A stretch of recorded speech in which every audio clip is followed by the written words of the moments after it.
చేప ముక్కలు మ్యారినేషన్ కోసం 2 గరిటెల నూనె వేయండి. కారం ఇవి 2.5 kgs అమ్మ, అందుకని ఎక్కువ వేస్తున్నా. పసుపు, ఉప్పు, అల్లం వెల్లుల్లి పేస్ట్ వేసి కలపండి.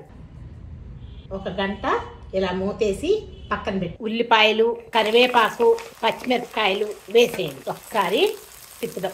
లైట్ బ్రౌన్ కలర్ వచ్చే వరకు వేయించుదాం. మ్యారినేషన్ చేసి పెట్టుకున్న చేప ముక్కల్ని వేసేద్దాం. ఒకసారి ఇలా కలుపుదాం. కలిపేసి పెట్టండి.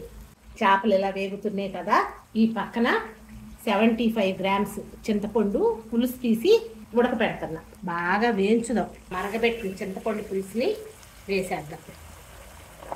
చల్లటి నీరు పోస్తే కనుక ఒక్కొక్కసారి నీసు వాసన వస్తుంది.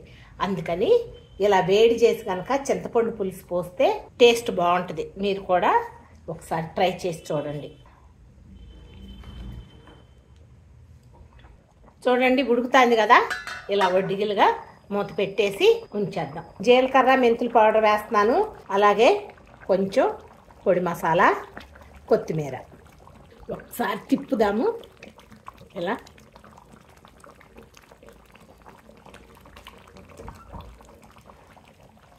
చూడండి దగ్గరికి వచ్చేసింది. మనం కూరలో వేసుకున్న నూనె పైకి తేలింది. ఇప్పుడు ఇక స్టవ్ ఆఫ్ చేసేద్దాం.